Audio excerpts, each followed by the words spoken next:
우리들의 행복한 시간이라고 하는 제목으로 함께 말씀의 은혜를 나누도록 하겠습니다. 몇 해 전에 제가 가장 재밌게 봤었던 드라마 중에 하나인 25, 21라는 드라마가 있었습니다. 주말 저녁에 하는 TVN 채널의 한 청춘 드라마였습니다. 몰입해서 봤었던 드라마들이 몇 개가 있는데요. 그 중에 가장 기억에 남고 또 재밌게 본 드라마입니다. 또 폭삭 속았수다 이 드라마도 또 너무 재밌게 봤었고요. 또 25, 21 이 드라마도 제가 가장 먼저 떠올릴 수 있는 그런 드라마라는 생각이 듭니다. 원래는 그렇게 드라마를 잘 챙겨보는 편은 아니었습니다. 그러나 어느 순간 이 드라마가 너무 재밌어서 또 기다리고 본방을 사수하고자 했었던 그런 드라마들이 덜어는 이런 드라마들이 있습니다. 그러면 이제 생각하지 못했었던 오랜만에 느껴보는 그런 설렘이라고 하는 감정도 들고요.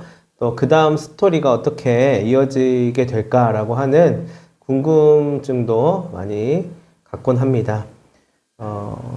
왜 이 드라마가 사람들에게 이런 매력을 줄까?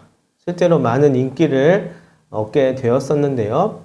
이 25, 21라고 하는 드라마가 인기를 얻었던 이유들이 몇 가지 있는데 그 중에 제가 한 3가지 정도로 그 이유를 이야기해 볼 수 있을 것 같습니다. 먼저는 이 드라마가 시대를 반영한 그런 내용을 담고 있기 때문입니다. 이 드라마의 시대적인 배경은 1997년과 8년도를 가지고 있습니다. 그래서 IMF 시대가 한창 이었던 그런 격변의 시기를 보내고 있는 한 한국에서의 고등학생들의 상황을 보여주고 또 그들의 가정과 주변에 있는 그런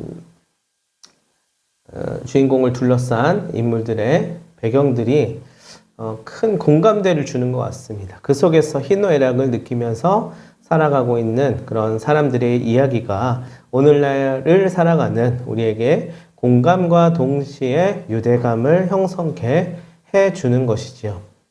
여러분들은 어떠십니까? 혹시 그 시절이 기억이 나시나요?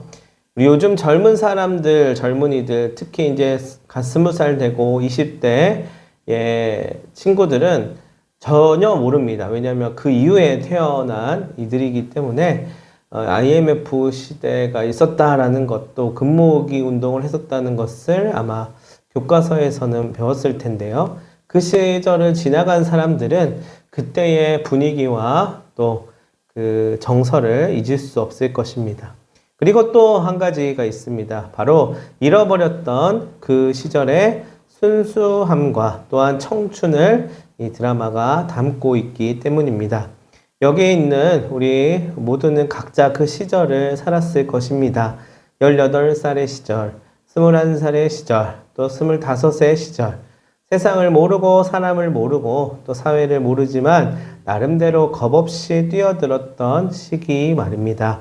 어떤 것이 효율적인지, 어떻게 해야 더 편하고 이득이 되는지, 어떤 모습으로 보여져야 하는지 복잡하게 신경 쓰면서 재고 따지는 삶이 아니라 비록 넘어짐을 겪더라도 심장이 뛰는 대로 순수하게 달렸던 시절을 여러분은 기억하고 계십니까?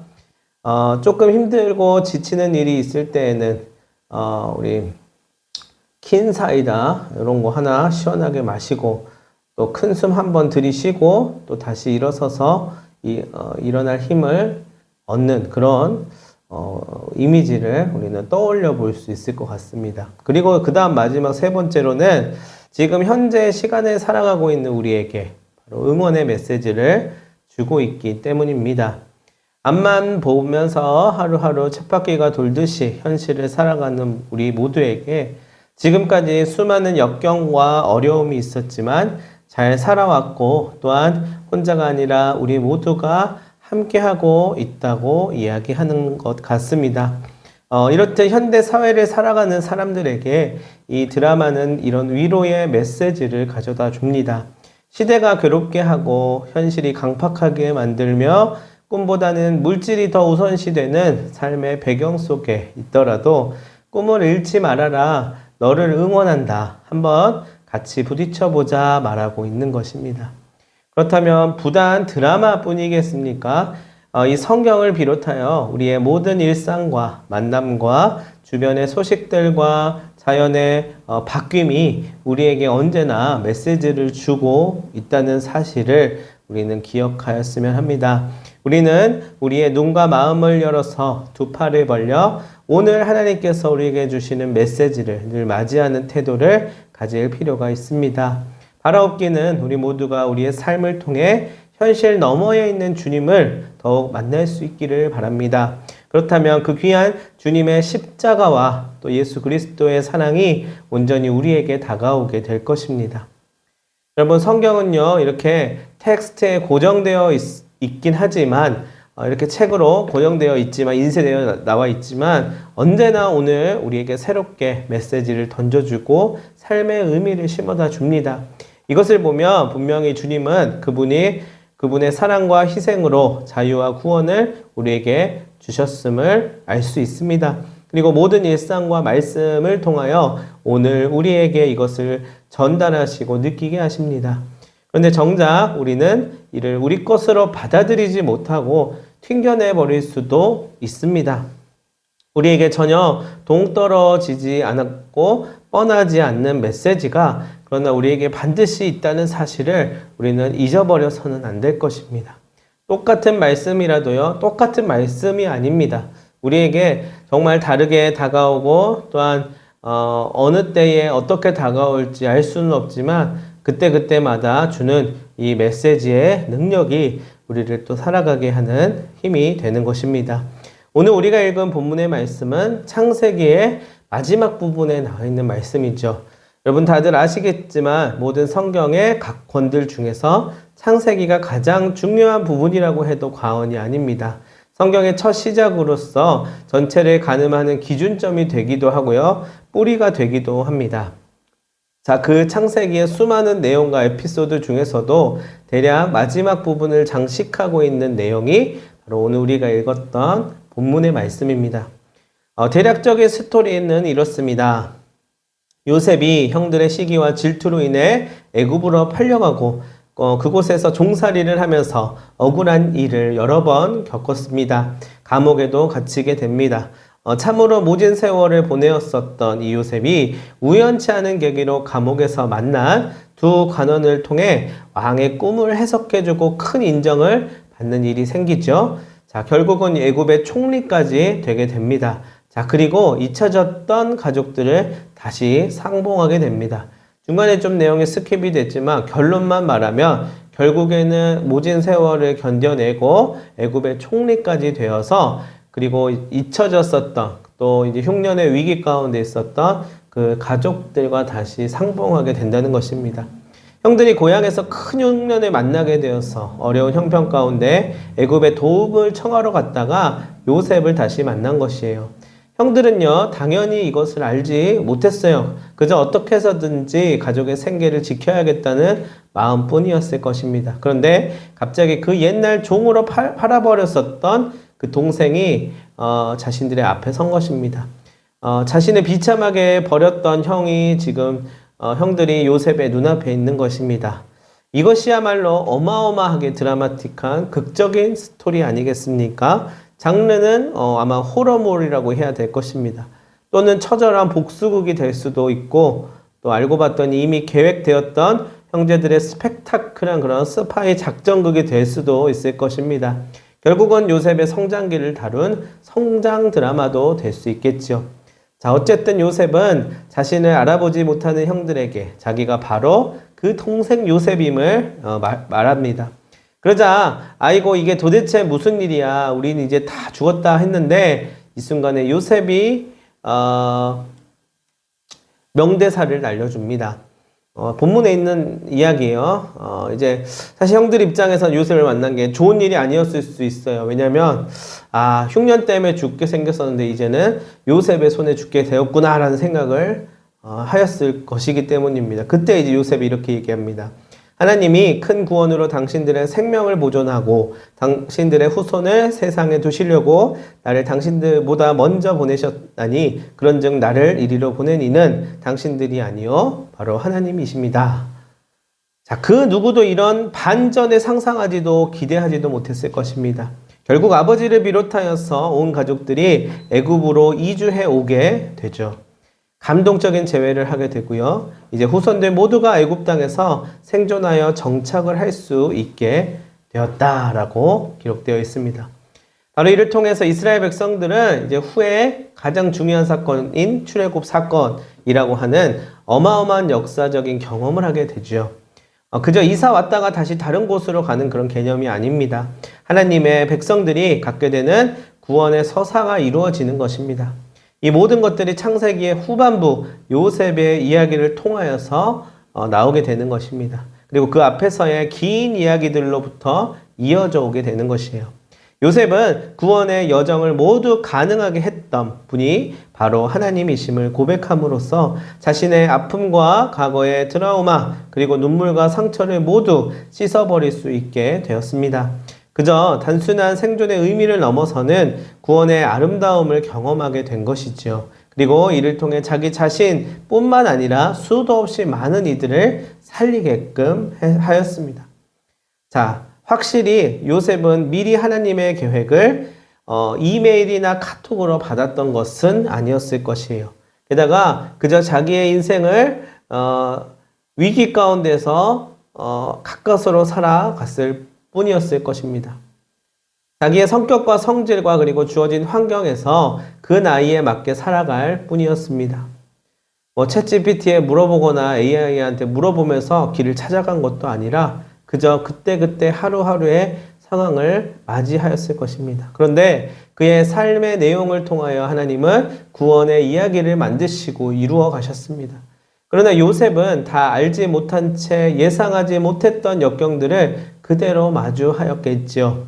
막을 수 없는 일들이 일어났겠지요. 내 뜻대로 흘러가지 않는 유쾌하지 않은 인생이 자신을 힘들게 하였을 것입니다.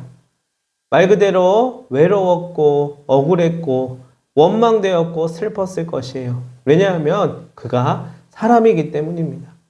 사람은 그런 인생을 살아가게 됨이 사람됨입니다. 또한 결코 어른스럽지 않았을 것이에요.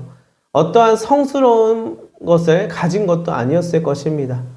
혹자는 요셉이 워낙 훌륭하기 때문에 가정총무도 하고 총리도 할 수 있었다고 말하면서 어디에서든지 요셉처럼 성실하고 겸손하게 최선을 다하면 인정을 받게 된다라고 얘기하기도 하죠. 또 자녀 교육에 그렇게 적용해 보려고도 합니다. 그러나 요셉은요, 로봇가 아닙니다.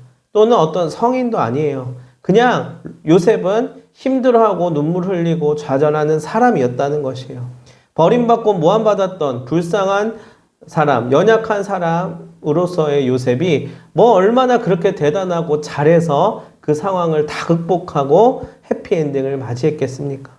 누가 이런 상황에서 온전하고 의롭게 버틸 수 있냐는 것입니다.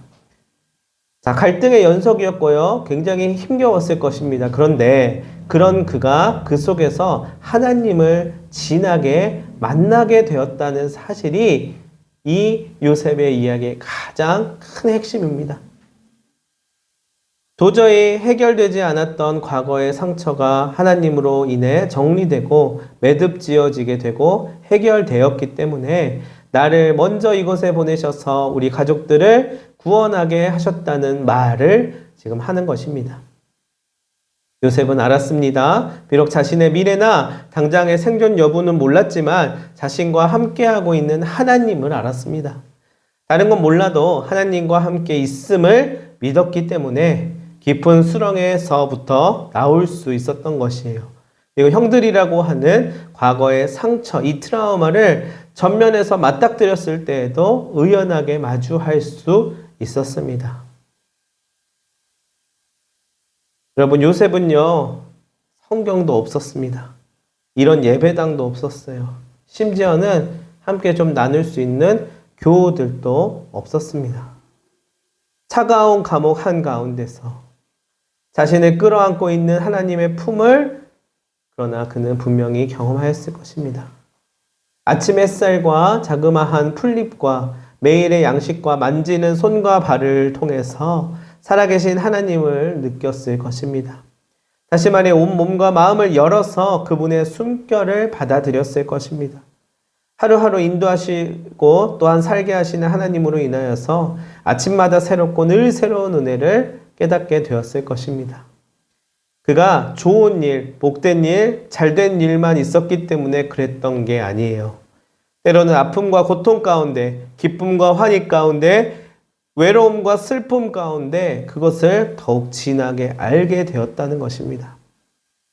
자, 우리들의 행복한 시간은 바로 이 모든 감정을 겪고 혼란과 흔들림을 경험하는 지금이자 오늘이고 여기라고 하는 사실을 하나님의 살아계심을 통하여서 느꼈던 것입니다. 고로 저는 우리에게 있어서도 그러한 은혜가 반드시 필요하다고 생각합니다. 앞만 보며 달려온 우리네 삶 속에서 놓치고 후회하고 어긋나고 미처 해결하지 못했던 수많은 일들을 뒤로하며 괴로워하고 부끄러워하고 아파하고 있는 영혼들이 있다며 그 가운데 우리를 크신 두 팔로 껴안고 있는 주님이 계심을 깨달을 수 있으면 좋겠습니다. 또한 사람에게 실망하고 배신당하고 더 이상 믿을 수가 없고 마음이 강팍해진 영혼들이 있다면 그 모든 것들이 우리를 집착하게 하고 괴롭히고 상처기가 나게 함을 너무 노여워하지 말고 다만 하나님 안에서 모두 내어놓고 비록 우리의 뜻대로 되지 않는 시간과 삶이기는 하지만 그럼에도 불구하고 우리가 오늘을 살고 있다는 사실을 잊지 말고 어쩌면 이해할 수 없는 인도하심 속에서도 가장 안전하고 복된 길로 이끄시는 분이 하나님이시고 그가 나와 함께 하심을 믿었으면 합니다. 여러분, 사순절의 기간 동안 우리는 이토록 불완전한 우리를 구원하러 오신 주님의 사랑을 더욱더 느꼈으면 좋겠습니다. 이제 너희는 나를 보아라. 나를 통해 구원을 보고 과거에 머물기보다는 앞을 바라보아라. 과거의 상처와 현재의 생존에 몰입하여 집착하기보다는 받아들임과 내어 맡김을 통해 부활의 영광과 영생의 기쁨 그리고 모든 것들이 정리가 되고 해결이 되는 자유를 얻어라. 이렇게 말씀하시는 주님을 반드시 경험할 수 있으면 좋겠습니다. 그러니 혼자서 너무 애쓰며 끙끙 앓지 말고 나와 함께 하자 부르시는 주님의 음성에 응답하게 되시기를 바랍니다. 그리고 따지고 보면 주님의 시선에서 보았을 때 우리 모두가 청춘입니다. 우리 앞에 놓인 수많은 문제들로 인해서 어긋나고 실패하고 두려워하고 아파하고 혼란스러워할지라도 주님으로 인해 용기를 얻고 다시 일어나 부딪혀보고 달려가야 하는 존재들입니다. 여러분의 21살, 25살이 어떠하였든지 이전의 삶이 어떠하였든지 간에 오늘 여러분은 너무나도 잘 여기까지 온 것입니다. 오늘 우리도 분명히 잘 지나고 있는 중입니다. 성경 속에 있는 사람들이 그랬습니다. 광야 한가운데 홀로 막연한 한숨을 짓고 있었던 모세도 그랬고요. 감옥 한복판에서 홀로 울고 있었던 요셉도 그 속에서 이러한 깨달음을 얻었을 것입니다. 내가 누구이든지 간에 어떠한 삶을 살아왔든지 간에 어떠한 일을 겪었든지 변하지 않는 사실은 다름 아닌 주님께서 나와 함께하고 계신다라는 것입니다. 그리고 결국 모든 것이 합력하여 선을 이루게 온전케 하실 것이라는 확신입니다. 여전히 우리들의 행복한 시간은 끝나지 않았습니다. 다만 잘 인식하지 못하고 있을 수 있습니다. 그렇지만 괜찮습니다. 또다시 여러 경로를 통해 알게 하시고 아침마다 새롭고 늘 새로운 은혜를 허락하여 주실 것이기 때문입니다. 우리 모두가 바로 이 은혜를 경험하면서 여기까지 잘 지나왔습니다. 그렇다면 이제는 우리가 조금 더 주님과 함께 이 아름다운 행복의 시간들을 누리며 나누며 또한 전하며 살 수 있게 되기를 바랍니다. 우리의 삶이 끝날 때까지, 아니 이 생을 마치고 나서도 이러한 행복을 부디 놓치지 않으시기를 간절히 소망합니다. 기도하도록 하겠습니다. 사랑의 주님, 우린 믿고 있습니다. 우리는 지금 하나님과 함께하고 있습니다. 인도하심 따라 달리고 있는 중입니다. 그래서 모든 것들을 맡길 수밖에 없습니다. 하나님의 때에 하나님의 방법으로 하나님의 뜻 안에 섭리 안에 선한 계획 안에서 주님이 가장 의롭게 이끄심을 믿습니다. 내일 모레 주실 많은 은혜들을 기대하며 비록 시대가 우리를 괴롭히고 역경과 어려움이 눈앞에 놓여 있을지라도 우리를 살리실 주님을 온전히 신뢰하게 하시고 계속해서 달릴 수 있는 힘과 용기를 허락하여 주시옵소서. 모세처럼, 요셉처럼, 바울처럼 그 은혜를 고백하게 하여 주시옵소서. 감사하며 예수님의 이름으로 기도합니다. 아멘.